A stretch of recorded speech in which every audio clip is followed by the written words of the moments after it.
role in the hunger strike last year in Georgia that actually helped to inspire further hunger strikes, especially the hunger strikes here in California.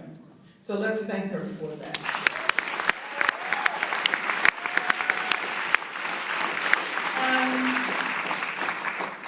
Of course, Barbara Becknell, who has played a really important role in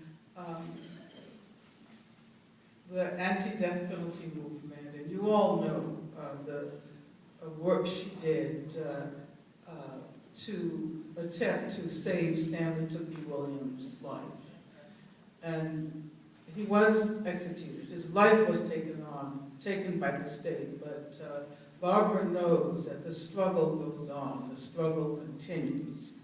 Now, I'm really happy to be here this evening because this is March 1st. It's the National Day of Action in Defense of Public Education. And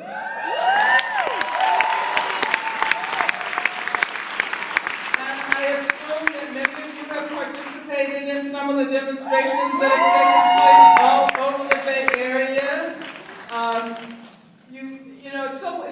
It's wonderful to be in a place where on a day like this, simply driving down the streets, you see people who have taken over the streets and are marching and calling for free, quality public education. There was a demonstration in front of Berkeley City Hall. People were demonstrating at UC Berkeley, at San Francisco State, at Oscar Grant Plaza, of course, here in Oakland. And I'm affiliated with the University of California, Santa Cruz.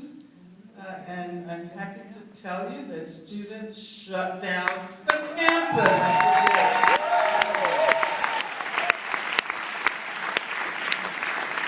Now, we're focusing our attention on prisons this evening. But as Barbara has pointed out on many occasions, we can talk about prisons without also talking about education, especially here in the state of California.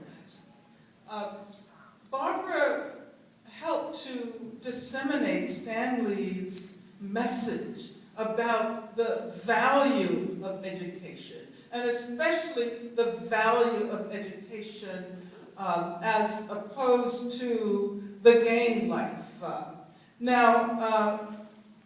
Education as an alternative to imprisonment, education as an alternative to the gang life, and we know that education is the most important alternative to incarceration.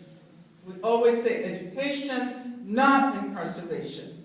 And as a matter of fact, if a fraction of the resources that are devoted to prisons in this state was transferred to the educational system, we could begin very seriously to call for the closing down of prisons in this state.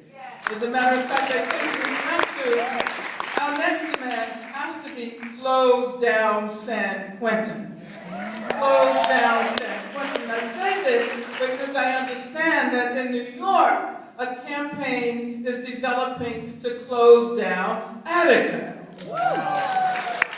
Now, we will never succeed in closing down prisons, much less abolishing imprisonment as the dominant mode of punishment, unless we can stop the juggernaut of privatization that has devastated our educational system. Since 1980, and of course 1980 opened the decade during which the globalization of capital emerged. Global capitalism, and at the same time the dismantling of the welfare state, literally all over the world. Now, since 1980, the percentage of the state budget spent on prisons has risen from 3% of the budget to 11% of the budget. And during the same 20 years, the amount spent on higher education has dropped from 10% to 6.6%. And it's interesting, of course, that prisons now are the recipient of more funding proportionally than education ever received in this state. Now, as you watch the film, Broken on All Sides, a film about racism, class bias, and imprisonment, think about the ways in which our demands for justice lead us toward demands for prison abolition. And our demands for prison abolition lead us to demands for free, quality education. And our demands for free, quality education lead us to demands for free, quality health care, and housing, and an end to racism, an end to sexism, an end to homophobia. And all of this requires us to think really seriously about the role that capitalism plays in all of this. And so let me say as I close that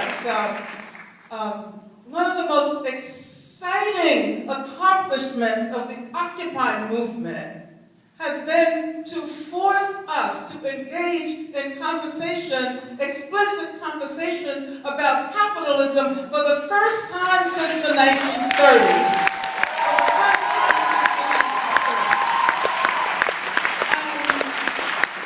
And of course now we need revolutionary change, as Elaine said, throughout our society and all over the planet. Thank you.